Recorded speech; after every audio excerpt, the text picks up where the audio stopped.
Welcome back to the Warzone Show. We're back here with a new episode. This episode is on Friday instead of in Wednesday the past 3 weeks, just because the game of the week was on a Thursday. But anyways, we're going to be going over games this week, games that happened this week, top performers from those games. That me and Gage will ask each other what rule would we change in baseball if we could change something. We'll put out some new rankings, week two rankings.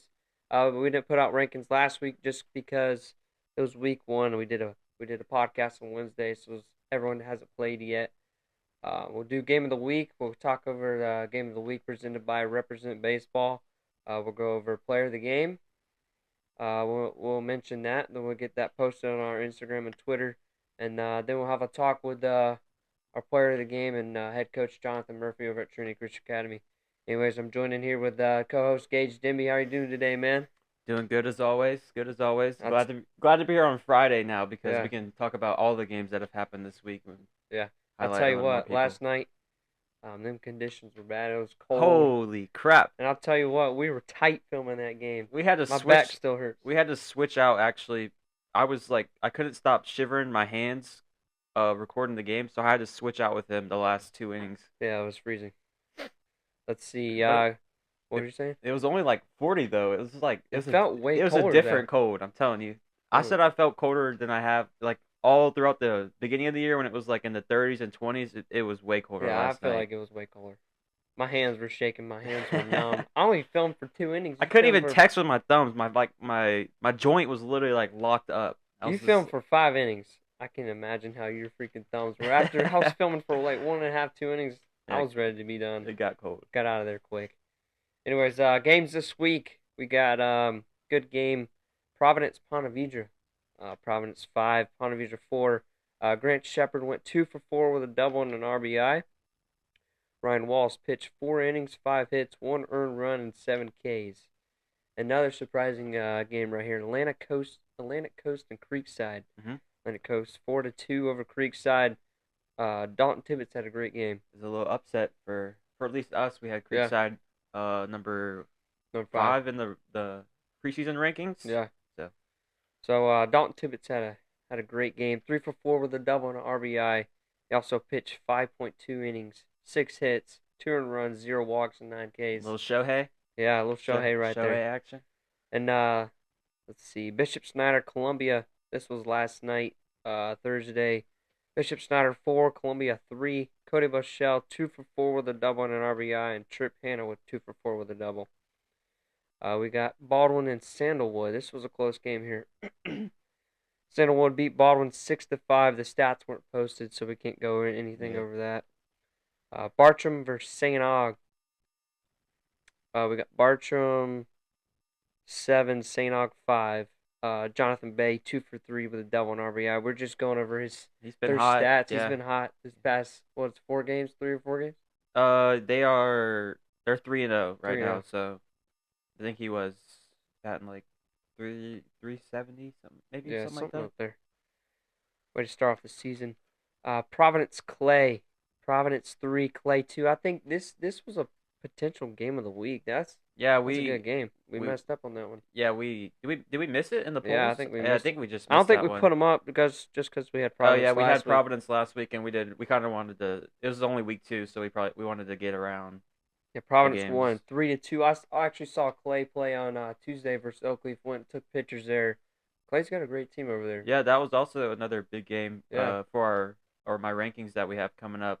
That was a decider kind of, and yeah. I think Rylan McMahon, which is the younger brother, I believe he's a freshman committed to Florida. Uh, he's still. I don't think he's a freshman.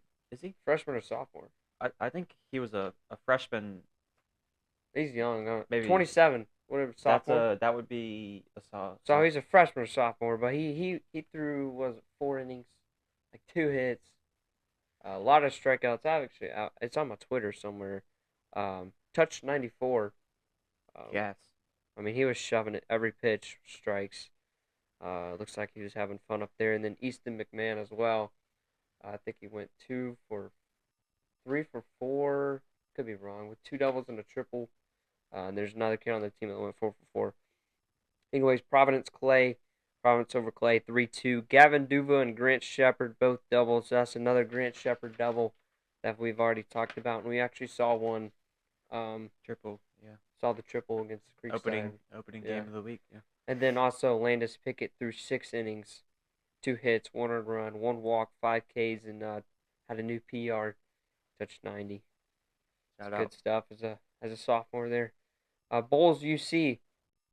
Um, Bulls 3 UC 2. That's actually a closer game than I thought it would be. Yeah, and even the game of the week that we're gonna Yeah, go over later, UC's playing some ball. yeah. They're They kind keeping of it. surprised me a little bit. Yeah, they're hanging in there. They've got uh They had a tough week. yeah, playing Bulls and then playing Trinity Trinity also, and both games were close. really close. Yeah, Yeah. so couple pitches or hits go a different way, and UC's going 2-0. Coach Calvin North is doing a great Yeah, job over there. Anyways, Bulls over UC 3-2. Gabe Gonzalez 3 for 4 and 2 doubles.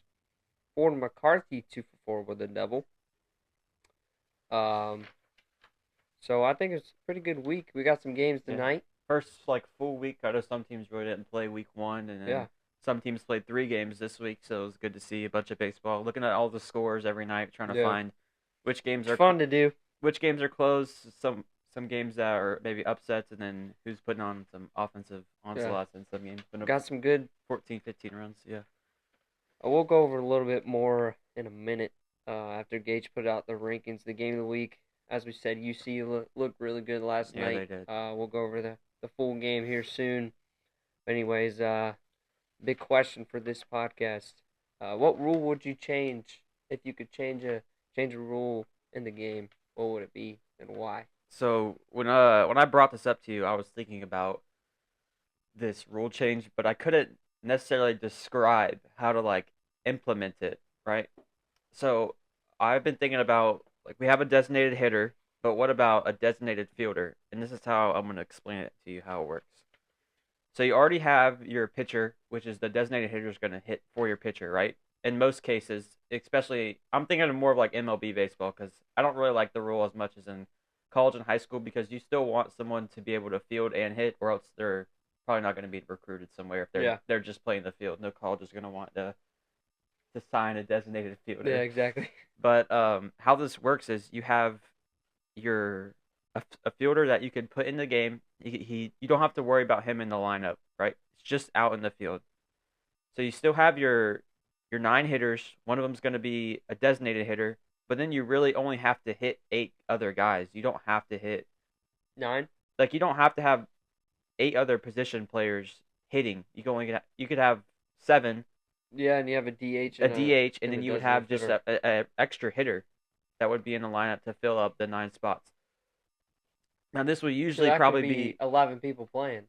yeah. So you have your pitcher, you have your Designated. 9 guys in the lineup, which would be 10, and then you have the designated fielder, which would be 11. Yeah. And now the designated fielder could also come into the game and hit or run whenever you would want him to, but at that point he would be burnt up. So he would like actually be in the lineup for Okay. that hitter now. Yeah. So say your designated hitter is really fast, maybe he could execute a hit and run or something. You put him in the game, or he can steal. He's good, or he can lay the bunt down, or some situation where you would use him. Maybe a good matchup you like him in. At Yeah. that point, he would be in the game as an actual hitter and fielder. He would replace whoever he was coming in for. Can't be subbed back out.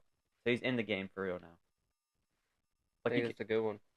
but then so this would most likely happen in either your catcher, shortstop, center fielder, because those are like the key Yeah, yeah. defensive positions that you would have someone who stands out defensively, maybe a third baseman every now and then or something. Yeah, when you asked me this question a few days ago, I was like, I'm not sure what I would change. So I did a little bit of research. Hmm. I still couldn't find something, but It's maybe hard. It's it hard. is a little hard. Maybe stepping out the batter's box every pitch. Maybe like once every at bat. Yeah. I mean, maybe you still can get the sign, but think about MLB. How many are they getting signs every Well single at bat? now they can't step out the box now in MLB, can they? Because They have like I don't they know, have to couple be seconds. yeah they have to be back in the box. But I think it was speed of the game, just like it is for MLB. Um, Yeah, definitely did speed things up. The only thing I would say about being able to step out the box is, especially at this level, which my rules kind of aim towards MLB, but um, like the signs, I guess, are more of a thing in high school and college yeah, baseball than I guess in the MLB. Someone's you're not looking at Mike Trout. He's not Giving getting him he's bunt not getting sign. no bunt sign. I promise you that. But I also seen this was something I've seen on Instagram or Twitter. I don't remember where I was looking at, but people are trying to implement the golden bat rule in the MLB. They want to sign that where at any point in the game you get one golden bat where you could bring up Yeah, I think that's a good idea. say you're 8 holes up on the Dodgers, which I mean the Dodgers have like 9 All-Stars in the lineup anyway, so it really don't matter for I them. think But say you're 8 holes up, 2 outs, second and third, game-winning runs a second. You can just Shohei Ohtani can just go up to bat and I hit at think any point. if this was to put in high school, which is not, well, we're just going to talk about it. There's 7 innings. I think that rule should be in effect 1 through 6. I think when you get to the 7th inning, you shouldn't be able to do that if it were to come in. That's interesting. I don't know. Well, then what about? I guess I could see what you're saying because then you'd have to use it more strategically than just saving Yeah, it for the last inning. So you could use it in the second inning and then yeah. something like that. I don't know, but I also was looking it up, and there was some like the foul balls. There should be a certain amount of foul balls in your round, just You're like out. That would be kickball. Like, awful. yeah, it would be. It would You have a take great at bat, but it would help the pitcher out though. it would take Someone, away every like 11, 10 pitch at bat you yeah, see. That would suck. that would suck. Well, it depends what if you're pitching, you would like Yeah, that. the But pitcher. It's good for the if you're pitchers. hitting, all right, talk about what if you're facing, for instance, like a guy throwing 94, 95. He's got a nasty curveball, and you're sitting there, you're just fouling pitches off, just I'd be pretty mad making if him the angry on the umpire mound. just struck me out And right there. you What just would you call that? you just hit one down third base line, almost got a double, and What, it's foul ball. Umpire's like, "See you, bud." what would you call that? What would be that in the scorebook? I don't know. Fouled out. Fouled out. I guess he, fouled. he fouled out. He fouled out. That's funny.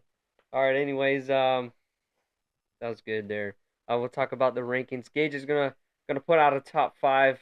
I'm staying out of it again. Gage, this is all Gage top five rankings. After he puts out a top five, I'll mention a few other teams that couldn't make it. We're figuring out that 5 spot. Yeah, it was really close for the 5 spot this week. Like we said, a couple of those games that we were looking at kind of Last impacted night changed it all. the rankings. Yeah, we switched it up a little bit after last night's Yeah. games, but Well, I'll mention a few teams that we thought could be in the top five, we're potentially be right there on the bubble. right Yeah. there. All right. Here's it is. So I'm gonna get into week 2 of our rankings. Like we said, we didn't do one after week 1 because some of the teams didn't play, and we kind of already had like the week 1 rankings from the preseason out. So we're gonna get ahead and get into week 2. These rankings coming at number 5, making the list for the first time this year. We have Bartram. They're 3-0 this season after wins over Beachside, Childs, and St. Augustine. They got a game coming up against Columbia tonight, like me and Chan were saying earlier. We couldn't remember who they were playing, but there we go. They're averaging 7 runs a game, so they're creating a bunch of opportunities. They're executing. They're not missing those chances to put runs up on the board. We mentioned Jonathan Bay earlier, who's having a great start to the year, and I just wanted to highlight Max Wilkerson as well, who's batting .571 through 3 games with 2 doubles. So Max is swinging the bat red hot to start the year.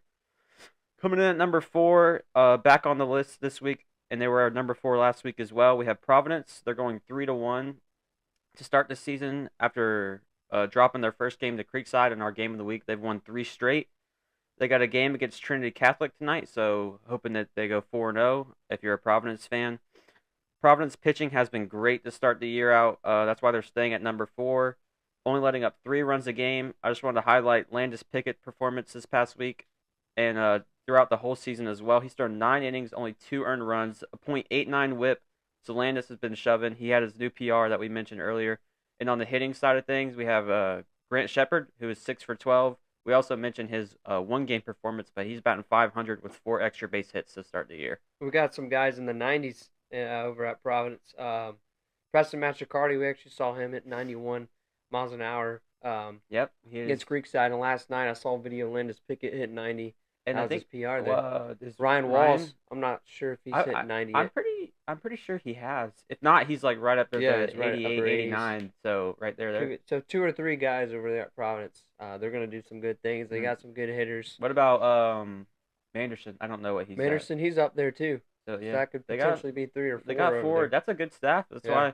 That's why I always favor pitcher in the rankings because I think pitching is going to win you a championship for at the end sure. of the day when you're facing good lineups. Because I mean, anyone can go out and put up a 7-run game or something. It's a Yeah. lot easier to do that than it is to prevent someone from scoring. And so if you can do that, if you can pitch well, Good you're things will gonna happen. yep, You you're got to gonna score runs though. you're gonna land a spot on my rankings. So, Yeah. so all right, back to the rankings. Number three, and making their first appearance on the list this year, we have Bulls. Jumping up to number three after a great 4-0 start to the season. They've beaten St. John's, Providence, or Ponte Vedra, UC, and Wolfson. Head coach Mike Boswell is leading a good squad out there. We didn't have them, or I didn't have them on the rankings to start the year, but they have looked awesome. They're led by Gabe Gonzalez at the plate, batting 571, 8 RBIs, and a home run. Gabe has been phenomenal to start the year out. And then on the pitching side of things, Levi Peachker has thrown 6 and 2/3 innings, 1 run, and 5 Ks. Bowles has looked really good, both hitting and pitching. They're a tough team to beat right now. They're really hot. Hopefully they can keep this run up. And look forward to their games coming up. Hopefully some top five matchups and games of the week that we have. Coming at number two, I have Snyder, another 4-0 team on this list. They've won pretty much every game by a good margin, except for their close 4-3 win over Columbia last night. They've beaten Baldwin, Trinity Catholic, and Ridgeview. Snyder's averaging 10 runs a game, so that's something to note. This is led by Trip Hanna, batting 500 through 4 games with 2 doubles, 5 RBIs. And then Cody Boshell's swinging a big stick. He's batting 400 with 2 bombs. So I think he's leading the city in home runs so far this year. Yeah. Be something to keep an eye on. Who's hitting the most home runs? Always something fun to look at. And then staying at number one, we have Trinity Christian Academy. Trinity didn't play week one, but they went 2-0 this past week, beating Beachside 9-0, and then beating UCLA last night in our game of the week, which we'll talk about a little bit more later. Their first game, pitching has been phenomenal. They had a combined no-hitter in week number one, or their first game, not week number one, against Beachside, and then UC last night, they only let up 2 runs. I just want to mention both guys who have started for them in these games, Aaron Watson and Tyler Ellis. Aaron's thrown 5 innings, only 1 earned run, 10 strikeouts, and Tyler threw 4 innings, 0 runs, 9 strikeouts. And these aren't even their only pitchers, so you're going to see more numbers like this put up that we're expecting throughout the season from their other committed pitchers that they have. And I just wanted to talk a little bit, or you wanted to bring up some bubble teams earlier, but these lists is going to change. Like we said last night, I ended up sliding Bartram in there at number five. And we talk a little bit about this together. Yeah. I ask you what if I'm making dumb decisions or whatever. But we brought in Bartram at number five, and Kind of Creekside, we Clay. had like all these teams on the Providence. Yeah, they're up there. Or no, not Providence. Creekside, Clay, and Are we talking about another one? I don't.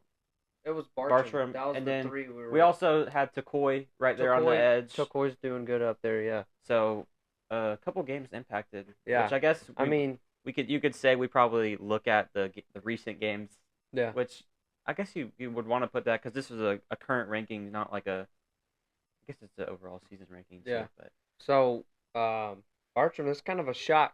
I mean, if you're just looking at their roster, you can kind of see they don't have much pitching, but there's some guys that stepped up this past 2 weeks, and their lineup has also been done their swinging. job. Yeah, they got good offense. and then we see that St. John's dropped off into somewhere down in the rankings.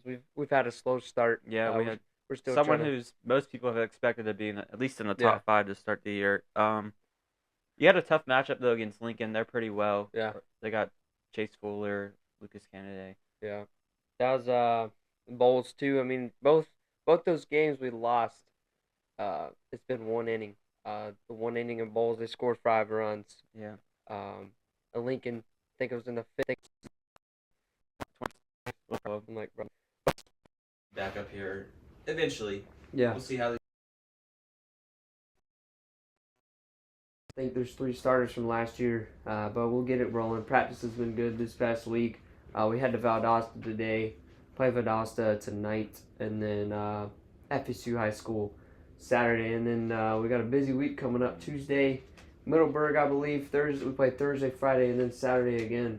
So we got 6 games in 8 days coming up. Yeah, that's a lot. You're gonna test your pitching out. Yeah, that's what Coach was saying. Yeah. See how deep you think your pitching staff is. People say that people will be earning some spots. Yeah. It's a big this week. A lot of people are going to be moving in and out when you have 6 game 8 days. For sure.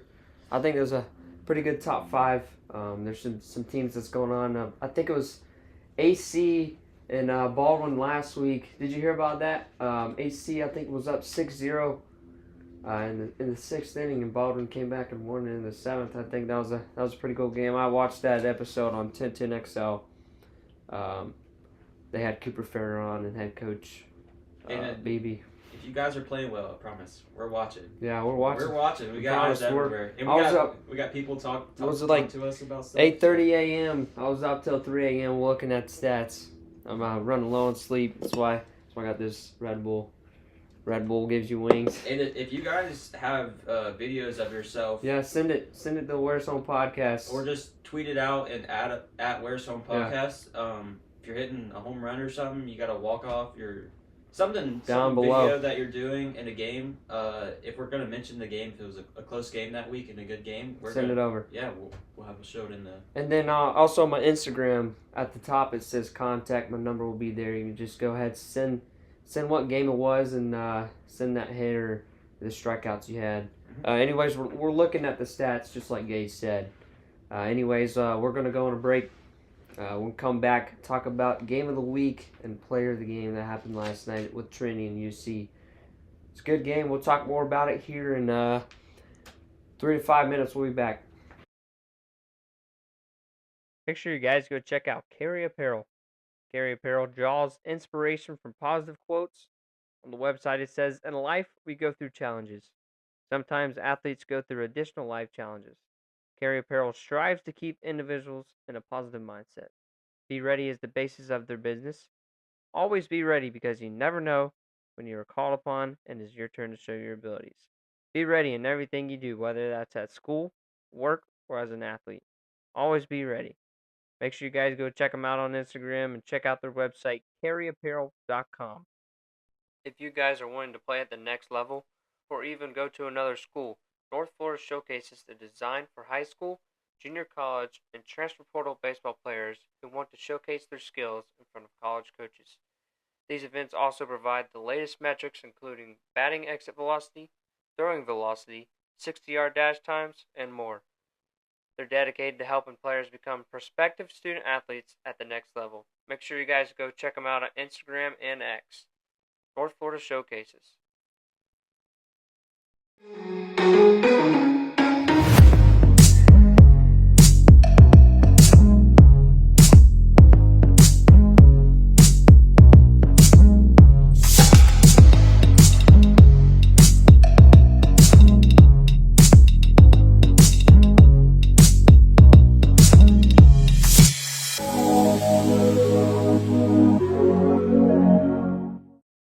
We're back from the break. We're going to go over the game of the week presented by Represent Baseball. 904 Represent on the shirt right now. And then we'll go over the player of the game. We'll announce that. Get that posted on Instagram and Twitter. Anyways, UC versus Trinity last night. What are your thoughts on the game? How do you think, Trinity played? How do you think UC played? So I guess what we could say is we probably expected the game to be a little less close than what it was. We expected Trinity to kind of maybe start off a little close because both of the sides of pitching were well, but then we went into the the fourth or fifth inning, and it was still second inning. I think it was 2-1. Yeah, and then all the way through going into the sixth, it was still 2-1. So we kind of expected Trinity at least at some point, which they ended up doing in the bottom of the sixth, but expect them maybe to pull away a little sooner than what happened. And like we said, it was cold last night, so maybe that has a little impact on the hitting. Yeah. It just both sides of the ball maybe as well. But pitching looked great from both sides. Shout out to Aaron for five innings, 10 strikeouts, 1 run. One run. And then also Caden Worthington as well, who also threw 5 innings.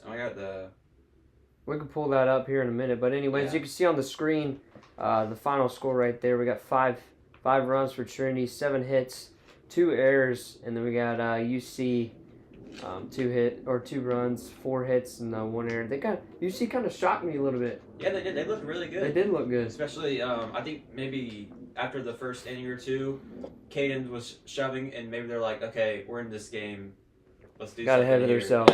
Yeah. It's like a little bit of a confidence boost when you're a team who's the underdog, and after the first 2 innings, the game's still really close. Yeah. You're like, okay, we can do this. I'm gonna tell you what happened. So they put in the new pitcher, I believe it was Elias Murdoch. Yeah. So they put him in. I think it was about the sixth inning. Yep, top of the bottom six. 2 walks, right there. You can't walk that Trinity team. No. Someone's gonna step up in that time of the game. You know, just like they did. I believe it was a double or something happened. Yeah. There was a few bunts that hit the right field. I think Yeah. the first one was a swinging bunt, ends up scoring a run. Then it's first and third with Yeah. no outs, I think. Then they hit a ball to maybe a drop third strike, moves them over to second or something. Something along those lines, but Or not a drop third there was strike. a bunt. Ball in the dirt. There's 2 bunts that happened. One was an out to home. Yeah, And then they also had that double, which you said, which could have been caught in the outfield. I agree. Yeah, That's a big good turn thing. I think yeah. they might have ended up scoring. I don't know how many runs they scored with 2 outs. Do you know by any chance? I don't know. I believe it was two runs because on that bunt there was 1 out. Okay. And then they scored that bunt, then the double. There was the 2 no, runs. because then the last 2 batters struck out, I think, to end the inning. I don't know.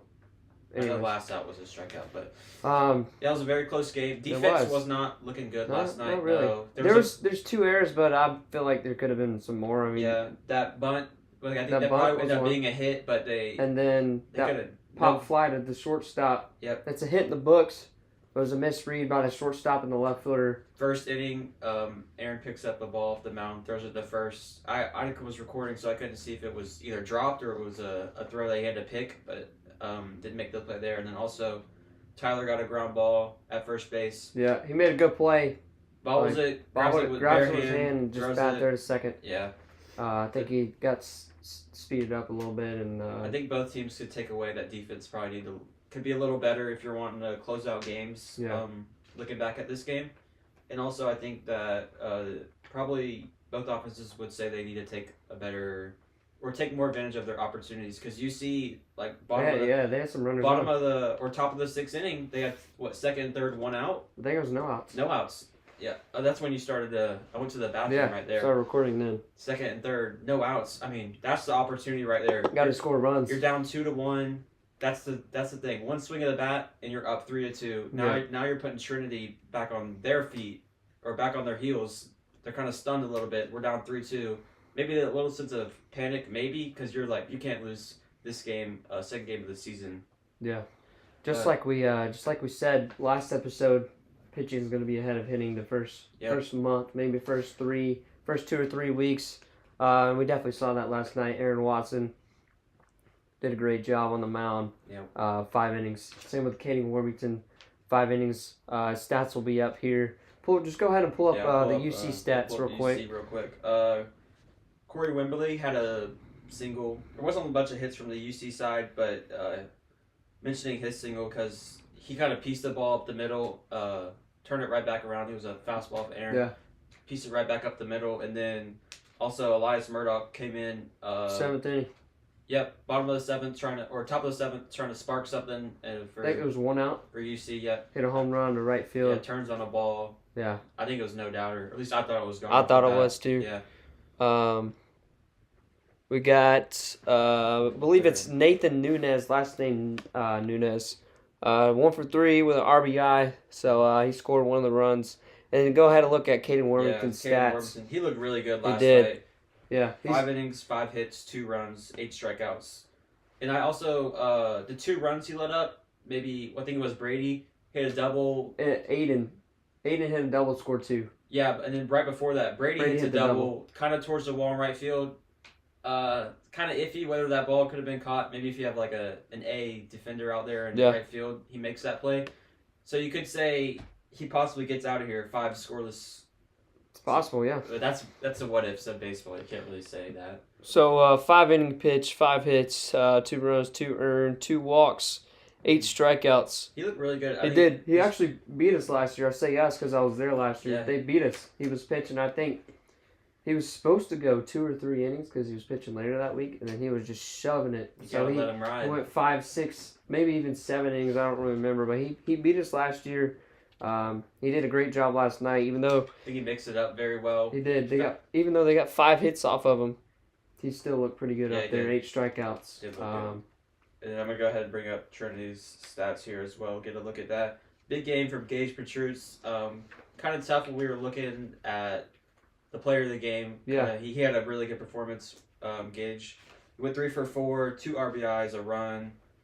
I mean, kind of when you're looking at the box score, he kind of looks like the offense yeah. today or last night. He kind of looked like he was the guy. He's a great hitter. Committed to Alabama, 2026. His brother actually plays in the Cardinals organization, which is pretty cool. He was on our podcast early on when we started it as well. I mean, it's tough when you look at this lineup and you're pitching against them. Like Caden last night, I mean, there's 9 commits you're looking at right there hitting in the lineup. Any one of these guys could have their game and Yeah. and win you the game. That's it why just takes 1 or 2 of them. you can't walk this team because someone's going to step up. Either that's the 1 hole or the 9 hole. Someone's going to step up because this lineup is pretty dang good. And I think anyone in this lineup could go to most schools in Jacksonville and be in the top of the order. Yep. Brady goes 1 for 3 with a run and a walk. He has a double, which is up scoring off of. And then Aiden also 1 for 4, 2 RBIs, like we said earlier. Yep. Kind of put Trinity on top early. And then also Tyler Ellis has a hit, goes 1 for 3 with the RBI and a run. That's what we were talking about. He had the swinging bunt. Yeah. Ends up scoring a run. UC doesn't, they don't throw the ball to first or home. Gets a hit for that. And then Chris Reale 1 for 3. Nice little single. As far as the pitching, we already went over a little bit. Aaron Watson, 5 innings, 2 hits, 1 earned run, 3 walks, and 10 strikeouts. And then Chris Reale came in there, UNF commit. Came in there and threw the last 2 innings, 2 hits, 1 run. No walks and 4 Ks. Right there, Trinity striking out 2 batters an inning. It's kind of hard to score runs when 2 to 3 of your guys are going down Kang, either looking or swinging in an inning. It's really just the defense doesn't have to do much. Maybe that also has to lead into the errors we were talking about. When you're sitting there for so long, you have good pitchers on the mound. They're striking dudes out left and right. Maybe your feet get a little concrete on them, or your hands aren't, your gloves not down when the ball's. I agree with that. You're out there for so long, and some innings you're out there for a while, and you're just sitting there like, especially when it's cold. Let's go to hit. You're getting stiff when there's cold. Maybe get caught with your hand in your pocket, trying to warm up a little bit. Been there. Anyways, we'll go on. We'll share a screen, go on the Twitter, and kind of just go through the game a little bit. Even though we've talked about it a little bit, but I know here's the game right here. University Christian versus Trinity Christian, 6:30 first pitch. That's UC right there taking IO. Starting lineups we just went over on the game major. Here it is. Aaron Watson with a strikeout in the top of the first. There, and then we got Caden Warmington that got out of the jam. I think it was first and second.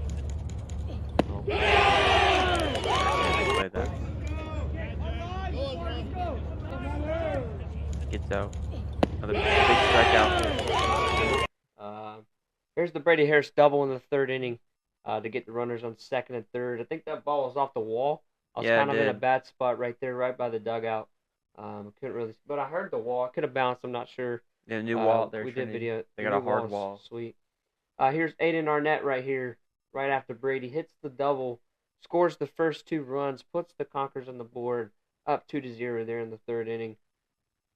Then we got Aaron Watson right here, gets out of the inning with a strikeout. A little energy from Aaron. A little energy right there from Aaron. I think they strand someone there, don't they, at second base? Yeah. I think it was, second base. Just 2025 Virginia commit.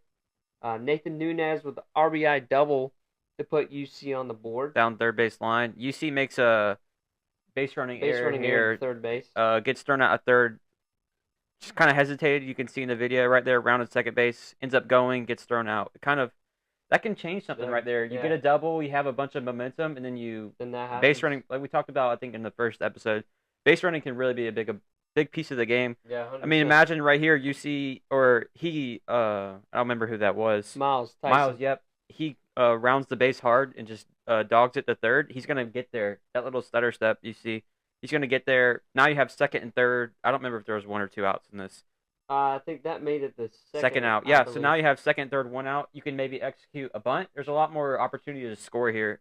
Maybe tie the game up or even take the lead. So big mistake there from UC. And then with a little score update, bottom of the 5th, 2-1. Aaron was done then. 5 innings. We already went over it. 2 hits, 1 earned run, 3 walks, 10 strikeouts, and then Chris Reale came in to pitch for the Conquerors. 2026. Yep. Recently UNF commit. And then here's He the gets spot out of where the jam right here. I think was it second and third? First and this second. there ended up being bases loaded. I'm pretty Bases sure loaded. he walked No, he had no walks. yeah, yeah, he did. Go back on that one screen. Let's see. Pretty sure he walked one. No walks. Oh. Then I don't maybe I thought someone I got think it was a on. little weak little hits. Maybe an error. Oh, it was the pop up. The pop up was one of them. The shortstop. Um, Yeah. It says there was a second and third. UC's going to look back at this like we talked about earlier. They got second and third with 1 outs, or maybe it was no outs. They're going to look back at that one. They're going to want to get that say back. that they take advantage of that opportunity. Once again, they could have taken the lead here. Here's Tyler Ellis with an RBI single. Yeah. The fielding mistake we talked about earlier. Yeah. Picks it up, doesn't throw it home or first. I think there was. I remember thinking about this after the play. There was no communication on this play. I don't know if you can hear it in the video, but the catcher. Let's get some I didn't. sound. I didn't hear any of the catcher or like coaches yelling for or first. So I think was it Caden playing first base at this point? I don't think he just didn't know where to go with the ball right away. And then you kind of hesitate, and then there's the play, just like that. And then we worked with Caden here in the 7th inning. Elias Murdoch with a solo home run. That'll be posted over on our YouTube channel Monday or Tuesday. Heading to the 7th, Trinity scores 2 more on an error, which makes it 5-1. And then we go final 5-2 Trinity. So, what are your thoughts? Trinity, they had a little slow start there. UC looked real good. Mm-hmm. What are your thoughts on the game? Thoughts on seeing Trinity for the first time? I know it's their only second game of the season. They had a great 2 games in preseason down at IMG. Played Beachside first game, which isn't a big matchup for them. Yeah. My thoughts. What are your thoughts on them? Main thing to take away, pitching looks outstanding. It's what you expect when you're having 3 or 4 division. Well, they have 3 Division 1 guys on the mound, and then a couple some JUCOs. Yeah. And some two-way players who aren't committed for pitching, but they can still throw pretty well. Pitching's gonna look great. I expect them to be a team who's only letting up like this number of runs, 2, 3, nothing more than that. If they do, great job to the other team, or for piecing up good pitchers. Yeah, guys with good stuff. Hitting wise, I know they scored 9 in their first game. When you see Trinity, you're expecting to go to the game. You're like expecting but a bomb. They did have 2 backside doubles. Nice. Both balls went pretty close to the wall, so that was good there. You also got to give credit to Caden Wormington. Yeah, he looked great. Great game. I don't think many people talk about him. I think he's I'd say one of the most underrated players here in Jacksonville. Under the radar, yeah. Every year. We're going to keep an eye on him as he goes. For sure. Games he's pitching on. I think the last year, I know in the summer, I think he's been battling some injuries. Mm-hmm. So he's out of injuries. But if he has a great year, last night there was about 30 MLB scouts there. I'm sure there was some college scouts. I'm sure. I texted Caden Warmington after the game as well. I was like, I hope you get a nice call this weekend after that nice outing, which I think he should. Yeah. He deserves it. I've talked to Caden a couple times too. He's a good kid. Yeah. So. Pitching against a team like that, I mean, that lineup's pretty scary. You go up there, was it their 4th or 3rd game of the season, and you throw against that lineup early on in the season, that's pretty scary to do, and he did a great job. He showed up too, kept his composure in times, we got out of the jam right there, kept his composure. He looked really good throughout the whole game. I don't know if his pitch count got too high, that's why I took him out, or maybe, I'm guessing that's why, or maybe I'm sure. It was just they don't want him to throw too many. Like it's the second week of the season. You don't want to throw complete games. Maybe just yet, depending on the coaches. But UC, like I said, they're 2-2. 2 tough losses. Yeah. This week against 2 really good teams. There's nothing to hold your head down against. They're tough good. Week. They're good. I believe they had a game tonight. I was looking on Max Preps. I didn't write it down, so they're very good. Got a lot of stuff in my head. I don't remember that one. Keep fighting. Keep fighting. Anyways, great game. That was a perfect game of the week. It was actually closer than I thought it would be. Hmm. Um, that one actually won in the polls by a lot. Yeah, you guys picked a good one. Yeah. Shout out the Shout Where's out Home Where's Home Twitter Twitter. fans, Yeah. X. Great game. Head coach Jonathan Murphy of Trinity Christian and Coach Calvin Orth with University Christian. Anyways, we'll get to the player of the game. We'll talk about player of the game. There it is, Aaron Watson up there on the screen. We've been talking about him a lot this episode. Yeah, we did. Anyways, Good. 5 innings, 2 hits, 1 run, 3 walks, 10 Ks. I'm sure everyone watching this by now Committed to knows Virginia. knows his stat line because we've said it about 5 times. Yeah, we have. 2025 Virginia committed about a year and a half ago. Actually, on the Where's Home podcast Instagram Live, he committed, which was pretty cool to do. Aaron Watson, I've known him for a while now. Great kid, great family. Fun fact: his dad actually makes all my apparel, all my shirts and stuff like that. So shout out to Powerball Creative. Do you want to pull up his little like video posted on Yeah, Twitter we'll do where that. But his numbers? first let's put what I put down here. 2025 Virginia commit Aaron Watson pitched 5 innings, allowing 2 hits, 1 run, and striking out 10. His fastball topped 94, two-seamer ranged from what was it, 88 to 91, and his slider was affected at 80 to 84. Which is pretty cool. He's got a lot of run on his pitches too. Oh on yeah, that two seamer. I remember even I used to catch him in bullpens like I 2 years guess it's ago. 2 years ago now. I was always well, I should probably let him know this, but he was always my favorite pitcher to catch. One, because he has really good command of his stuff, and two, like just the pitches, like I say, he just controlled it well, and catching in practice and stuff, he gets out of the innings pretty quickly. Obviously, he's Yeah. pretty good pitcher, but 2025 Virginia commit also talks about getting drafted here in the next draft, which I think is pretty cool. Uh, it's got the body. yeah, he's got the body.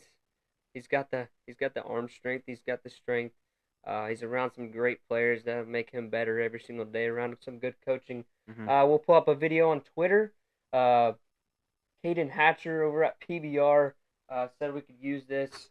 It's a minute video. We'll watch a little bit of the strikeouts he had. And, He said he's up to 94 last night.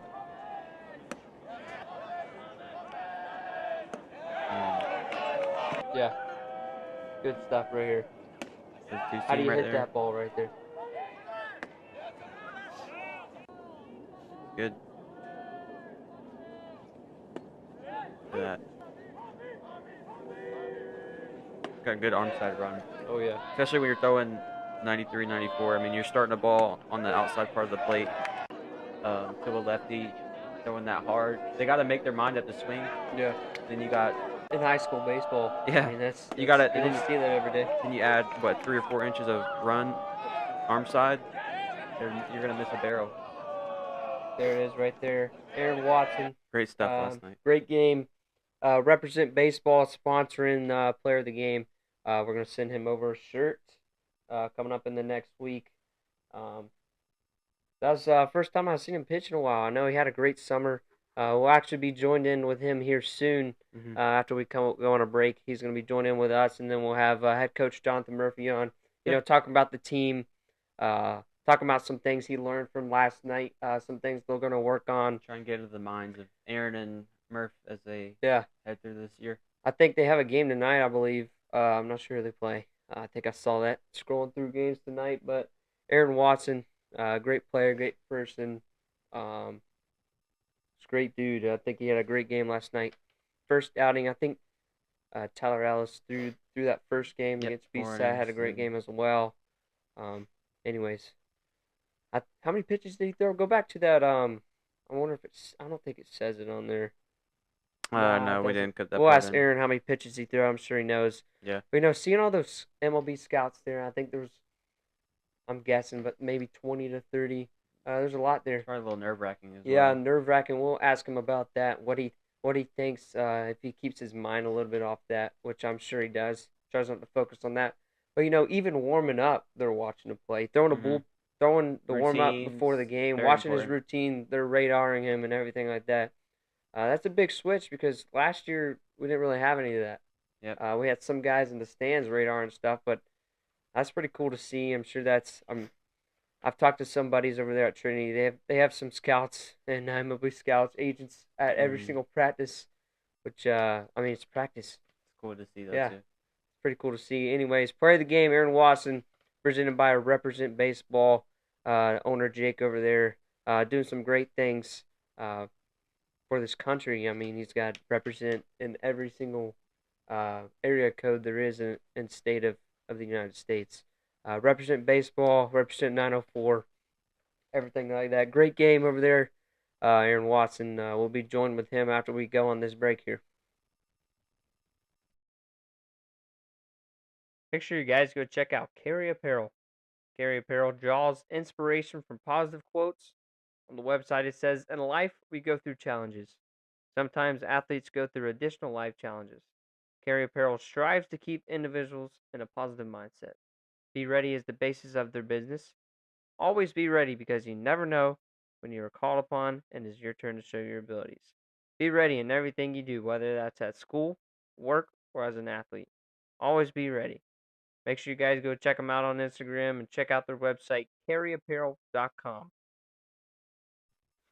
All right, we're back here with Aaron Watson, class of 2025, Virginia commit. How you doing today, brother? I'm doing good. How about yourself? Pretty good. How's that arm feeling after last night? First time on the mound, 5 innings. You said 77 pitches before we went on air. How's the arm feel? A little sore today? Yeah, a little sore, casual soreness, but no, it's all good. Soreness means you did something right, so that's good. Yeah. Let's talk about the recovery. Do you have like a certain recovery thing you do? I know you do Mark Pro.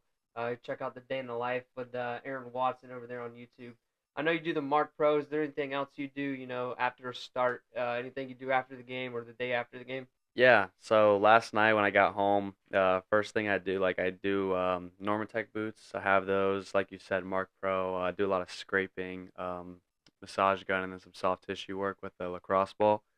Kind of just try and get all the lactic acid out. And then when the weather gets warmer, the day after, I'll do a little swim, kind of get that stuff out of there. But since it's a little cold right now, I'll have to wait till the spring for that one.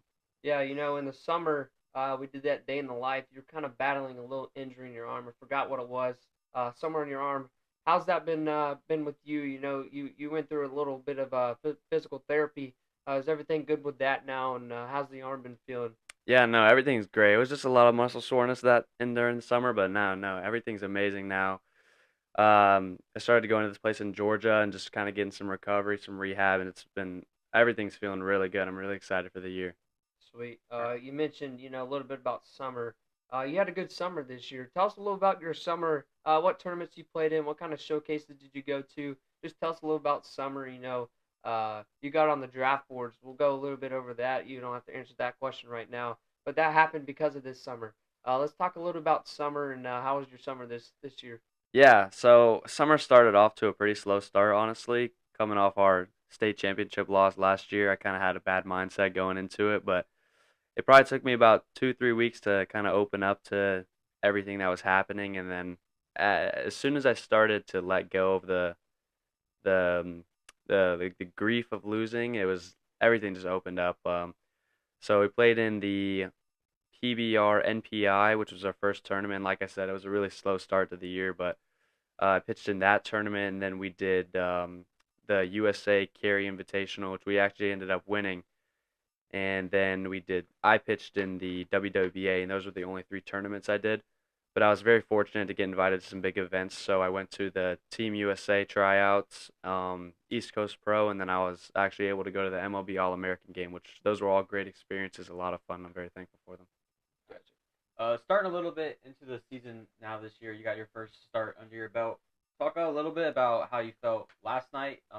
Maybe what felt good, maybe what you need to improve on a little bit more, and then also like what's your goals heading into this season. Now that you're a senior, you had a state championship run last year, which didn't go your way, like you mentioned, and how like you're committed already. So what's kind of your goals heading into this year? Yeah, I mean, so last night, like you said, everything felt great. Command was really on. I think I was 70% strikes, pretty close to it.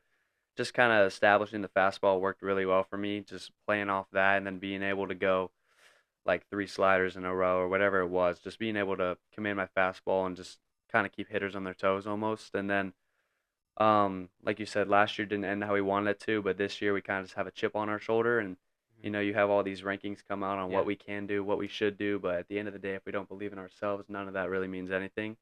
So that's kind of a testament to what we've done the past two games. We had to talk about it last night. I think Hmm. we're almost scared of losing more than we want to win, which is kind of the thing that we're going to focus on tonight. Is not caring about the scoreboard, nothing like that. We're just going to go out there and play some baseball, have some fun. Yeah, Yeah, that's that really good. that's how you play baseball. You just got to go out there, have fun, don't think too much. You kind of brought it up a little bit. What I'm going to ask next, the rankings. You guys are top, highly ranked in the nation, highly ranked in Florida. How does the team see that? How do you see that? Do you guys think about that too much? You kind of stay a little bit out of it and not overthink that a little too much. Um, Honestly, I don't think about it too much. I don't think it really matters. You can rank anyone wherever you want to. It doesn't matter unless they finish where you think they will. But Coach Murphy will probably say it better than I will later. But it's kind of just it's cool. It shows all the work that we've put in. Mm-hmm. Like if you see our lineup, we got guys top to bottom, and I think we do deserve to be in that situation, in that spot with all the work we've put in the past few years, the past few months. But like I said, like it doesn't matter if we're not able to get the outcome that we want. So it's rat poison at the end of the day, I think, and we kind of just we have to keep tunnel vision and kind of just focus on our one goal. Yeah, the season just now starting. You had your first start last night. What's kind of the routine for you? You pitched on a Thursday this week. Uh, what did it kind of look like for you? Did you do a long toss certain day of the week? A short toss, a little light throw. What's that kind of look like heading up Monday to Wednesday for start on Thursday? Yeah, so I'll start at the beginning of the week. So on Monday, I throw my bullpens. Moving forward, I'll probably move it to Tuesday just because the lack of days in between. But yeah, last Monday I threw my bullpen, and then Tuesday I did a nice long toss. Wednesday was I go very short. I go to about 90 to 120 feet, but I really just try and play with some feel. So I'll throw some splitters from 120 feet, kind of just get some feel for that. And then Wednesday night is kind of when everything sets in for me. Usually I have a really good dinner. So like this past Wednesday, I had some steak and potatoes, kind of carb up, protein up, and then I'll go into an hour and a half long recovery session or pre-recovery, I like to call it. But I'll do, like I said, the Normatec, Mark Pro. I'll do both of those. Soft tissue work as well. Very light scraping the night before, and then I'll do like a 20 to 30 minute deep stretch, kind of everywhere around my body. Kind of just get the blood flowing a little bit, and then get a really good night's sleep, and then just wake up kind of ready to go. I want to talk a little bit about the growth you've had as a player over the past couple of years. For my senior year, we used to play catch a bunch, and I had I had a little bit of a feel of like how you were as a pitcher, maybe you would say, being like mid to upper eights then, and then going over these past 2 years now being low to mid 90s. Talk a little bit about the jump that you've made as a player and the progress that like you've had, I guess, in saying like the routines and like what other people can like kind of get an insight on. Yeah, I think it's kind of come with maturity and kind of age and Mm-hmm. growing, but obviously there's a lot of work that I've put in behind closed doors. Yeah. But yeah, I think one thing like especially your senior year, it was kind of looking up to people like you were one of Oh. the dogs on the team. Um, Kind of wanted to put in that work and had a lot of people tell me I wouldn't be able to do things when I was younger. It's kind of having that chip on my shoulder as Mm-hmm. well. And then also kind of just wanting to be the best that I can, seeing the work that I've put in and kind of not letting it go to waste. So, also during that time, you kind of made a switch from being a two-way player to just being a pitcher. Also, Oh, he can still hit. Don't worry about it. He yeah. hits in the cage still. Take them hacks. But do you think that has helped you grow as a pitcher, just focusing just on that side of baseball? Personally, I think it has, but I don't think it's the same for everyone. Yeah. I think just for me, because I want to pitch. I don't necessarily enjoy hitting or defense or anything like that. I love pitching. I think it's an art, but for me, yeah, I think definitely putting down the bat was able to kind of solely focus on pitching. And how can you do that in practice? All the extra time that you have. Now we also had back when I was there, just being a PO. Like, what's that extra time you're doing where people are hitting and you've already thrown, you've already talked to your pitching coaches, maybe. What are you doing in that time? Spike ball. Yeah, it might have been a little different from when you were there, but we really don't do much. I Yeah. mean, we get our work in. Practice starts at 3:20. We're done with our work by 4:15. So we really have nothing to do. We really only have three dominant POs. It's me, Merrick, and Griffin. So I mean, we'll do some mobility, we'll do PFPs, picks, A little fungo golf come into play at all? sometimes some fungo Yeah. golf, yeah, Good and for the then mind. yeah, it is. It's really good for the mind, makes you think. And then most of the time, we'll honestly just sit in the locker room, talk about some random stuff. But no, it's a lot of fun. Yeah. Yeah, we kind of mentioned it earlier. You've been put out, on the recent the draft coming up. I think it's in the summer. Mhm. Your name's up there for the 2025 class. What does that mean to you? Do you kind of focus on that, or kind of stay a little bit out of it? Because you got to get through this season. Do your thing this season, so you can go up even higher, and Yeah. that can happen. Do you kind of stay away from that, or do you kind of look towards that? Um, Honestly, I don't think about it too much. Obviously, it comes into my head like late at night, kind of keeps me up at night. But right now, I'm not thinking about it too much. Whatever happens, happens. I'll kind of let God take care of that. There's a verse I wrote on my hat. I believe it's John 13:7. For you not know now what I do, but you will later understand. It's kind of just having that mindset. It doesn't matter. It's not up to me. Obviously, what I do now can improve or unimprove whatever happens, but I believe if what I'm my goals, what I'm trying to do this year, regardless of the draft, I think things will go in my favor either way. But yeah, I'm kind of focused on the one thing, and that's our team. I said it to the News for Jacks thing. It was kind of a we over me process, kind of just focusing on our team rather than ourselves. So that's kind of my goal this year. Yeah. Um, at that game last night, there was plenty of scouts there. I want to say 20 to 30, maybe even more than that. Watching you warm up before the game and things like that, that's got to be a little bit of a new switch for you. Yeah. Seeing that, from last year to this year. Uh, there's even scouts that probably at practice while you're throwing bullpens like that. Does that kind of mess with you in the head a little bit? You got people watching you. Kind of your future is on the line there. Even if you have one bad bullpen, you'll be fine. But that's kind of nerve wracking. You're 18, 17, 18 years old. What does that mean to you? You kind of stay away from that, or what's your mindset? When you got 20 or 30 people standing behind you with a radar gun. Yeah, I mean, I try not to think about it too much. Obviously, the events I went to this summer prepared for me that a Yeah, lot. Um, Even when we went down to IMG, there was close to 100 scouts there. So I mean, it was kind of definitely it was a shock to be honest, kind of crazy, especially last night seeing all the guys who came out on a 48-degree yeah, Thursday night. But yeah, I mean, I really try not to think about it. Even last night, like you said in the bullpen, we dedicated a scouting zone, a scouting area, and there was probably 30 guys standing in there watching me throw my warm ups. So I mean, honestly, I really just try not to think about it. At the end of the day, they're guys watching a game. They're watching a baseball game. I mean, who wouldn't want to do that? But yeah, I mean, yeah, yeah. I mean, future's on the line, but also I have to worry about this year before I can even get to there. for sure. So it's kind of just like I said, it's kind of just worrying about the now rather than the future. And I just try and focus on what we're doing now, and that'll take care of itself. I wanted to ask you this because, like you're saying, all these like things Chandler's bringing up like could create some pressure for you, and you seem like you're handling it pretty well right now. Baseball's such a mental sport, and when you're not having your day, it can really impact you when you're on the mound. Like you're just taking a breath real quick, or going to the dugout and just getting in your own space, maybe to reset. Talk a little bit about how you handle adversity, like in game. Yeah. So there's this ex big leaguer. His name is Brandon Geyer.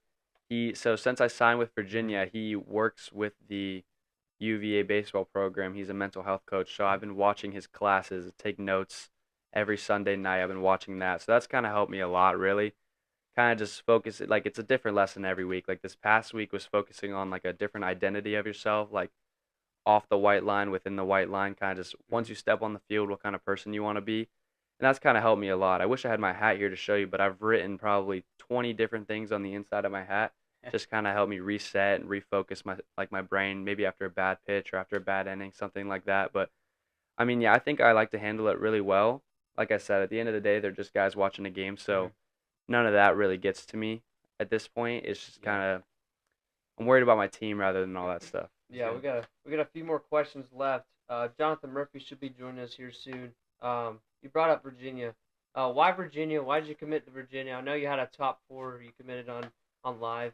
Where's on podcast, Instagram live. I think Florida was on there. UCF, I believe.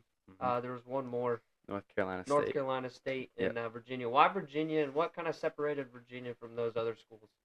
At the end of the day, it was all the coaching staff. I loved those guys like they were my family. Even going up there for my first and my second visit, like nothing changed. It literally felt like I knew them forever. I remember on my most recent visit, which we went to, it was our committed one in October. Like we went to our coach's house and hung out with all the players, and it really just felt like one big family, which is something I really looked forward to. Like I didn't want to go there and just be a number on the field. I wanted to be seen as a person off the field as Yeah. well.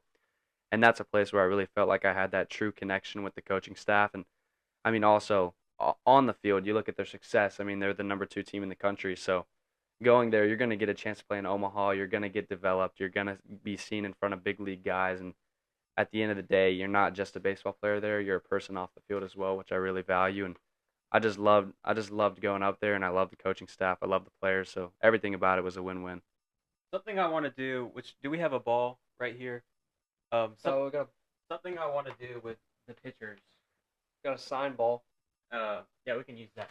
Is the pitchers as we go throughout the show that come on is I just wanted you to go through the different pitches you have and kind of show your grips to Gotcha. the camera. Yeah, so I really am a kind of a 5-pitch mix, 4 if you really want to argue it. But so my first thing is a 4-seam fastball. This is kind of my velo pitch that I really get to ride, but like I run it by guys. I was really heavy on this last night, especially in the weather. I was able to use my velo to my advantage. So 4-seam fastball, really traditional. My sinker is my best pitch. I kind of seam shifted a little bit, so I cut the ball in half almost with my fingers. That has a lot of run, a lot of sink to Is it. that the one they call the 2-seam, Kane Hatcher Yeah. press? That's Yeah, the yeah, yeah. 2-seam. My next pitch would be my splitter. So this is a pitch I really use to kill spin. I love throwing it to righties and lefties. It's really kind of having the back pocket whenever needed. My next pitch will be a curveball. I haven't thrown this too much this year. I don't know if I'll need it too much. Kind of just, Well, you can't let them know that. yeah, it's something to have in the back pocket. And then my last and my favorite pitch is my slider. Threw this a lot last night. It was really working for me, and I was able to get a lot of outs with this pitch, and that's going to be a really good tool to have this year. Now, when you're throwing your 4-seam still has some run on it, does it? Yeah. So when you're throwing the sinker, you're really trying to get some depth on the pitch, I'm guessing. Yeah. My goal with the sinker is just to get a lot of vertical. I try and throw it right under their bat, right under their barrel. Usually it produces a lot of ground balls. Last night it was more swing and miss, so that was really good. Yeah, we got a few more questions left. Just involved with that one. What is your 0-2 pitch? 0-2, 1-2 pitch. What's that pitch you're gonna throw? Honestly, it depends on the hitter. I think last night it was really heavy slider. Yeah. But then there were some batters where I was just very comfortable throwing the fastball. I didn't know if they were going to be able to catch up to it. Yeah. But it just depends on the hitter. It depends on the situation as well. I mean, there were times last night where I threw a 3-2 slider.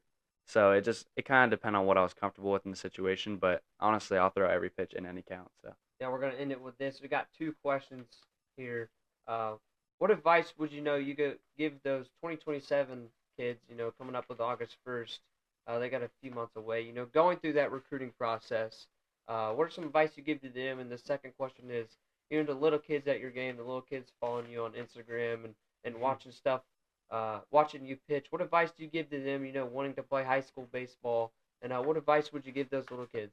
Yeah. So the first question, the August 1st thing is kind of just be patient. Everything will come. The hard work that you put in will be granted. You will get reward for it.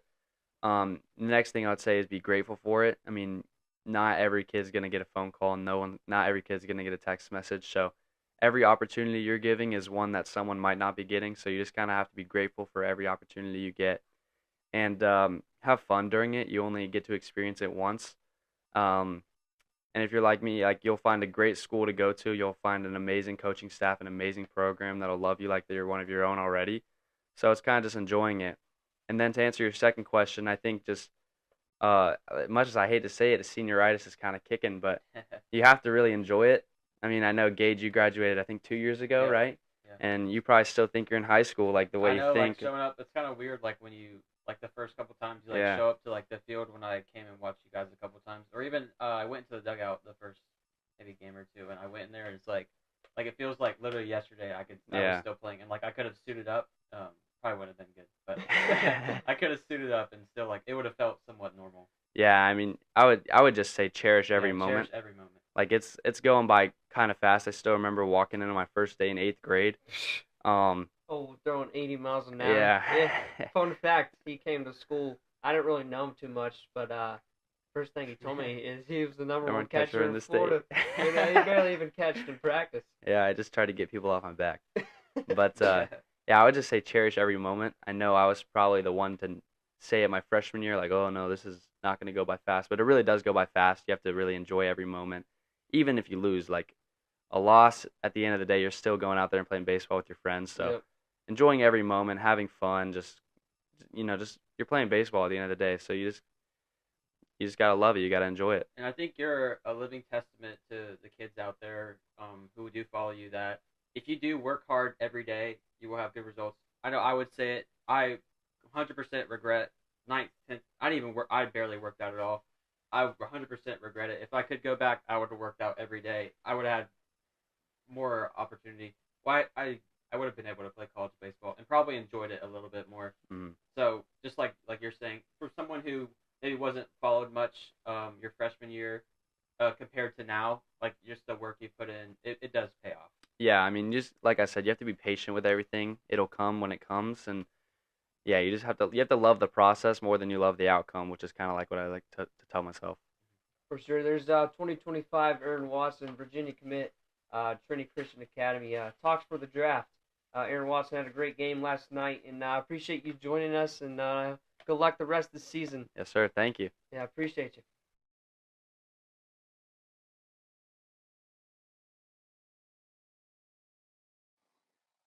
All right, we're joining here with head coach Jonathan Murphy over there at Trinity Christian.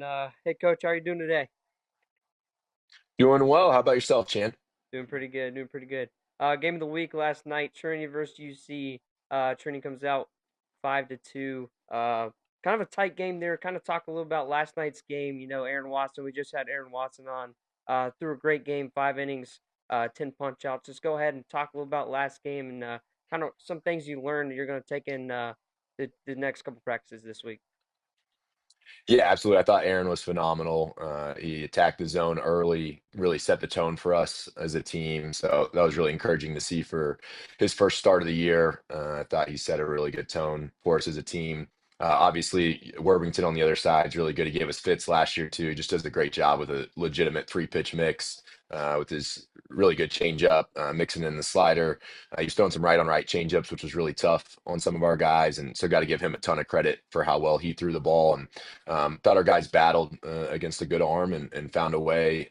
Got some things to clean up, just like you said, Jan. Controlling the baseball a little bit better has been tough for us here in the early going. So definitely some stuff to work on there for us as the ball club if we're going to accomplish some of the things we're trying to accomplish this year. Yeah, you kind of brought it up a little bit. You guys have a big target on your back this year. You know, these rankings are coming out every week now. You guys are ranked high in the nation, high in Florida, of course. Uh, how do you guys go about that? How do you talk about that to the team? Do you guys kind of keep your mind off of it, or some players focusing on it? What is your say to the team? Yeah, absolutely. I think we had a good conversation actually about this a little bit last night after the game. It's really cool to get the attention, right? And we appreciate it, and the teams are recognizing that we have a talented team. But at the end of the day, it's about us going and enjoying ourselves out on the field. And rankings can't dictate that or determine that, or you'd be worried about, oh man, if we lose, then this might happen in the rankings. Like, who cares? We just want to go out and enjoy getting to play baseball.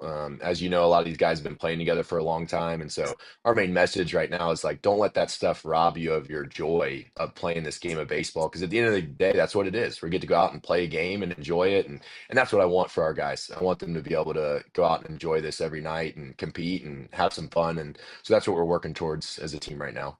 Yeah, Aaron mentioned earlier that y'all had to talk about having the or enjoying the positive more and winning than like taking in the negatives that come with losing and then struggling. And having a lineup full of like 9 baseball commits, it's going to be nights where you're not going to hit as well. What are kind of like the things you preach to your hitters when they're struggling and they're expecting the results that they're not getting? Yeah, absolutely. I think last night was a good sign of it. Our best swings and our best results were a couple guys driving the ball the other way. Brady did a really good job staying on a breaking ball. Yeah, Ended up driving off the wall to right field for a double. Aiden Arnett's RBI double was the other way. And so obviously when you press and you try to do more sometimes as a hitter, it makes things worse, right? You start trying to pull the ball and hit homers and do all those things, and it just makes it worse as a hitter. But you're thinking, man, I got to get all those runs back or get it back with this one swing. And so that ability to just pass it along to the next guy. And when you have a great lineup like we do and a deep one, that really is the message. Like just pass it to the next guy. Just do your job, put together quality at bat, swing at good pitches, and the guy behind you is going to be able to pick you up. If 1 through 9 we're able to do that, good things are happen. But if one guy tries to go rogue and think he's going to win the game for us with one swing, then the next guy maybe does that, and it can create some added pressure that we're kind of putting on ourselves instead of just sticking with the plan and the approach. yeah. 2-1 in the sixth inning. You guys were up. Was there a little bit of tension there in the dugout? Did you say anything to the team? Yeah, we didn't talk. I didn't talk to the team at all about that, but you could feel the tension a little bit. I thought Chris Reale, you got to give him a ton of credit, Yeah, right? We didn't obviously a tough sixth inning for us with not being able to catch the baseball the way that we'd like to. yeah, Gave him a couple free base runners and put Chris really in a tough situation, second and third, one out in a 2-1 ball game, and he gets two huge strikeouts for us right there. Made some really big pitches, and that was his debut for us, so I'm sure he had some nerves going as well out there. So that was really cool to see him go out there and make some big pitches for us. for Yeah, sure. yeah. Shout out Chris for coming in there and really maybe swinging the momentum a little bit because then we Trinity goes and scores some runs in the bottom of the sixth. How is it now that like the talented roster you have? Does it make your job a little easier compared to the first couple of years that you were there? The teams that I played on, just having like so many guys who can hit in the lineup or could go on the mound and execute. Yeah, I don't know about easier. I guess it's just different, right? How you approach the offense. Gage, when you're there, I think we probably tried to play a little bit more small ball. We bunted a little bit more and did some things like that. And with this lineup, we don't tend to do that as much. Although last night we tried to bunt twice, right? And we were trying to get a run in late and didn't execute the way that we would have liked to. So that's something we still need to work on and add to our game. But yeah, not necessarily easier. I think just different. You're always having to coach individuals, and so you got to meet them where they're at. So every individual has unique circumstances and unique things that they're working on, regardless of their talent level. And so that's the part that's fun as a coach, trying to meet them where they're at and get them a little bit better every day. Some may start a little better than others, right? Some have more talent, but you're always just trying to get each guy a little bit better, no matter what your talent level is each year. For sure. As me and Gage both know, we've been on your team, your high school team. You always have goals before the season, for that year, for that team. What is the goals for this year's team? Yeah, our biggest, it's really kind of one goal that we've been talking about that we're trying to accomplish, I guess, is really joy. I know that sounds weird as a goal, but that's something that I want our guys to experience. So we've talked a lot about the difference between joy and happiness. So happiness is like I get 3 hits and I feel great about myself, but it's going to go away. Or happiness is I win a game. Joy really, ultimately, it kind of our verse this year is Hebrews 12:2, looking to Jesus, the founder and perfecter of our faith, who for the joy that was set before him endured the cross, despising the shame. And so ultimately, joy has to be outside of ourselves. And so that's what I want our focus to be this year. Can we find joy not by looking internally and what we can accomplish as an individual, but ultimately finding our joy in the Lord, and then through that, finding our joy in celebrating others and serving others. And so that's what I'm hoping for. And the rankings kind of tie into that. I think the rankings have at times tried to rob us of our joy of like, you've got to live up to these expectations. If you Yeah, don't do this, then you're not going to be ranked in the same spot. And it's like, no, man, we really want them to enjoy this and be able to uh, enjoy the gift that God's given us of this baseball team, honestly. for sure. Being someone who's played college baseball and then played at the pro level as well, and having a lot of guys who are projected to be on the similar path as you, what are kind of things that you can coach them outside of baseball to try to help them go through that journey? Yeah, I think the biggest thing is consistency for them and just learning what it looks like day in and day out. College level's a grind. Pro ball is a whole nother level of grind. Obviously, having Storm and Waz on staff helps us a ton. They did the professional thing a whole lot longer than I did and at a much higher level. And so, understanding what it looks like at that level, you've got to show up every single day and just be consistent and disciplined over and over. And so, having experienced that a little bit, I think I can speak into that with some of the guys that. hey, having this talent, this ability is great, but if you're not working on it every day, there are other guys who are going to catch you and they're going to pass you eventually because there's a lot of other guys out there working really hard. And so we're trying to instill that consistency and that discipline for sure into our guys. And I'm guessing that you're doing that at practice, the showing the importance of how important it is to show up every day and give your best effort, no matter, or try and exclude the things going outside of baseball and trying to focus on improving every single day, just one step at a time. Yeah, I think that's a really good way to say it, one step at a time. And baseball, as you guys know, you guys both played, Chance still playing. Baseball physically is not much of a grind, honestly. Like when you get done with the baseball practice, you're not physically exhausted, you're not Yeah. sore. But if you're doing it right, you should be mentally exhausted at the end of a practice if you really locked in the way that you should.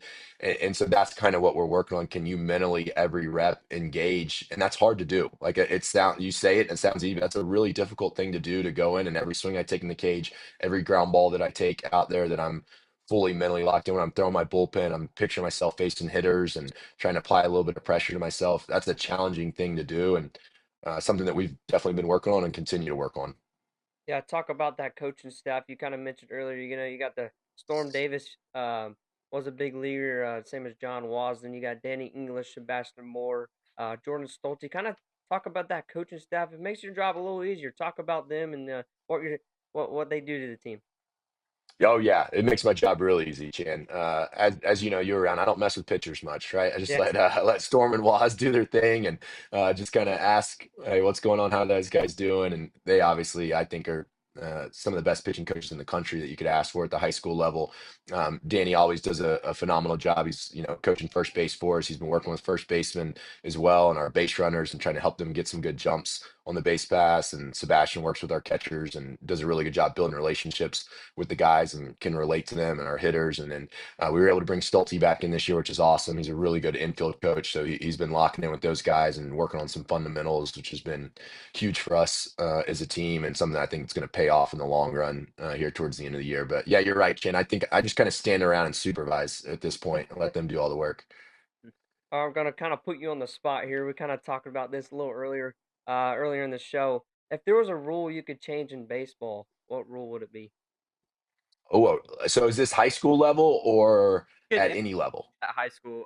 Earlier I talked about a designated fielder, which I wouldn't really like at a high school and college level because it would take someone's at bats away and it would be hard to move on to the Mhm. next level if you're not hitting. But at the pro, Yep. I would think it's cool to see a designated fielder. Okay, I'll give you a high school one and then I'll give you a pro one. Does that work? Okay. Yeah. So in high school, this isn't a varsity one, but I think at JV and middle school, you should be able to hit 10 or 11 guys. So that you can, yeah, you guys know about that. So you can develop guys, I think that's what JV and middle school are for, right? You're trying to get guys at bats, you're trying to get them work. Like winning is not the end goal at those levels. So I think that would be really good for development for all programs that would benefit from that. On the pro level, I like the review system, the ball strike review system. I'm on board with that. So I want them That to the challenge. I don't I Uh, like. like the challenge system. I don't like. Yes, I'm in. You get three a game. I saw it at the shrimp game. It adds some drama. It adds some strategy in there because you only get three. So am I going to use one in the second inning? Do I have to wait till the seventh? If I'm a 8-hole hitter who's not a superstar, do I get to use one or do I have to save it for Juan Soto? Is he the only one who gets to use them? Like I think it just adds a little bit of intrigue. And then if there's a call in a huge moment, hopefully that you're going to get it right. And, Yeah. and they've gotten pretty good. They're quick with it. It's like about a 10-second deal where they can put it up on the video board. I do not like the robo umpire back there all the time. That I'm not in I favor would of. But I think doing about three challenges a game, I think is a good meet in the middle. yeah, give it 10 years. There won't even be umpires in the MLB. Oh, yeah, that would be interesting right there. That changes the game in some really profound ways. Yeah. For sure. All right, talk about that schedule you made this year. Putting up that schedule, making that schedule. Talk about the schedule you made. You guys got a pretty tough schedule this year. Why is that? Why do you want to have a hard schedule for this good group of guys? Highly ranked. What was your thought process? Making that schedule. Yeah, obviously you want to try to challenge the guys as best that we can. The end goal is you want to be peaking at the end. And so I think in order to do that, you've got to test yourself along the way and go through a little bit of adversity. That may mean losing some games, that may be having some tight games like we did last night, right? You're going to have some adversity along the way. And I think that you learn from that and you get better from it. And so really wanted to challenge those guys, try to create as much of a playoff atmosphere as we could during the regular season with some of these opponents. And we're hoping that, that pays off in the long run for us at the end of the year. Like you said earlier, baseball's not really a physical exerting sport. Let me unless you're behind the plate after a full game or pitching a whole game. As you can say, what are your thoughts on conditioning and whether it's good or bad, mentally and physically? Yeah, so I think you guys both played for me. I'm not a huge conditioning guy. So I think conditioning can play a role in mental toughness as far as making you a better baseball player Mm-mm. and the skills required for baseball. Being able to run a mile really fast, I do not think helps you at all. I really don't. I don't think it makes you a better baseball player. I think being able to go run a 6 minute mile and mentally overcome a hurdle like that maybe can help you and say, hey, I did something difficult. I can do difficult things. And so I'm able to lock in mentally. There can be some value in that. So I don't completely discredit that. But if you're trying to become a better baseball player, it needs to be short bursts where you're being explosive as often as you can, giving yourself time to recover and then having another explosive burst. That's what our game is. Ultimately, if you're training to work on your skills, the mental side is, I think I can understand that, trying to do some conditioning to toughen yourself a little bit mentally. Yeah, let's throw it back a little bit. Last year we had a good season. I don't remember the correct record, but we had a tough loss in the final four. This season coming up, what's kind of the difference from last year team to this year team? Mainly the same guys. A few guys came in, a few guys left. Just kind of talk about this team and kind of what's the difference of last year's team. Yeah, I think having a year of experience kind of under our belt, a lot of guys last year, some guys had played a year of varsity already, some hadn't, but us as a full group, I guess, of the 26s and 25s kind of together, Yeah. that was our first full season playing together. And so Chan, you got to experience. It's just so much different than travel ball and all that. There's so much more emotional energy that you exert each night, and then having to go back and do it again another night. Like, we just played last night. We got to drive down to Ocala to play North Marion tonight, and it's just a little more taxing on you mentally and emotionally, I think. And so, learning how to navigate a full high school season for those guys, I think we learned a lot there, and hopefully this year that'll help us as we kind of get to the stretch run of knowing what it looks like being in the playoffs before and having a little bit of that experience. You hope that that pays off. Yeah, we got a couple questions left here. We're gonna wrap it up. You mentioned travel ball in high school. You coach both. You coach a good NBA scout team in the summer. What do you prefer? Coaching wise, do you prefer coaching the high school season? Do you prefer coaching the summer ball season? Yeah, I prefer coaching the high school season. You just get to spend more time with the guys, and so you got more opportunities to build relationships. When you're practicing 5, 6 days a week, out there for 2.5 hours every day, there's just opportunities to go out and check in with guys a little bit more. During summer ball, you got a 10 o'clock game, you show up at 8:39, hit, go play a baseball game, and then we kind of part ways from each other. So you don't have quite as much time to have some of those one-on-one conversations like you can at a high school practice and season while you're hitting BP, just going out in the outfield, talking to some guys, catching some guys around the turtle, things like that. That I think that's why I coach is for the relationship side of it. And so the high school season kind of allows that a little bit more, I think, than the travel ball does. Yeah. Now, most high school players, they're gonna go to school at 8 o'clock, be at school till 3, and then have a little bit of a break in between their games. How important do you think it is for both hitters and pitchers to develop a routine? You would say, going from that break from 3 o'clock until you have to be at the field at 4:30. Yeah, I think it's really important, and that speaks into what we talked about earlier is the mental side, right, Gage? So like the mental routine, doing some physical things for sure with your body is good, but like mentally, kind of that build up to the game is really important. That I've got some things that some check marks maybe that I hit every day mentally as I'm building up to the game that night. I think it gets you in a place where when the lights come on, you're ready to compete, where you don't just flip a switch all of a sudden and go, it's game time. Like Yeah. I think that's a really good point, Gage, that yeah, you do have to have a mental routine that you kind of work through that gets you ready whenever it's game time. Yeah, this is kind of I forgot to ask Aaron this question. The new rule FHA put out, the 3 game series and regional. I'm sure you like this idea here. I think it's a pretty great idea. We talked about it Ep.1. We both think it's a great idea. Kind of talk about your thoughts on the 3 game series and how's that going to affect some teams. It's going to show some teams and kind of talk about that 3 game series getting passed. Yeah, I think baseball is meant to be played in series when it comes to playoff time. One game is tough. I've been around high school baseball for a while and I was a player coach, and you've seen those teams that have one just dominant arm and they'll kind of make a run to the playoffs. Maybe they were the best team, maybe they weren't. It's kind of hard to tell when you didn't have to even get to your second or third arm sometimes. And so I think now with the 3 game series, if you end up, oh, lost the headphone, my bad. If you end up losing, then you have no excuse to make. Like you got beat 2 out of 3, then that's just part of it. Then if you get beaten 1 game, sometimes that can be a tough pill to swallow, I think. But if someone beats you 2 out of 3 games, I think they were the better team. Yeah. I always like to end it with this. You have little kids as well. What would you tell, the little young players, the little young baseball players watching your game, maybe watching this show? What would you tell them? They want to play the high school baseball. What would you tell them? Yeah, I think the most important part when you're young players, like that you just love the game and that you just be passionate about the game. The guys that love the game and that are passionate about it play for a long time.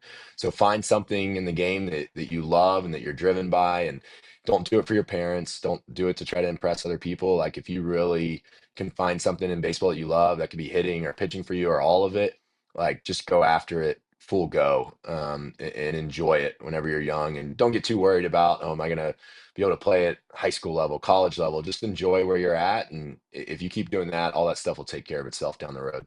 Yep, that's Jonathan Murphy, head coach over at Trinity Christian Academy. 5-2 win last night over UC in the game of the week. I appreciate you joining us, coach, and good luck the rest of the season. Safe travels tonight, Good and luck. hope you guys won that one. Yeah, good luck to you guys as well, Chan, and appreciate you guys coming out and giving us some coverage last night. Appreciate it. For tuning in on the episode what was that 4 of the Where's Home show. Great interviews there. Aaron Watson, player of the game. Jonathan Murphy, head coach. Long episode there. Got to leave here in 30 minutes. Go to Valdosta for our 2 games Friday and Saturday. We'll put out a poll tonight for game of the week next week. We're gonna take a look at that right when we get off of here. We're gonna edit this video, get this out. Pictures for last night's game will be out Sunday morning afternoonish. I'm gone Friday, Saturday for baseball. Um, the full game footage will be out Monday. Appreciate you guys joining us. We'll be back next week. We'll figure out the game of the week and figure out what day our show will be on. Appreciate you guys joining. Make sure you like and subscribe. Follow all the socials down below. And appreciate you guys watching.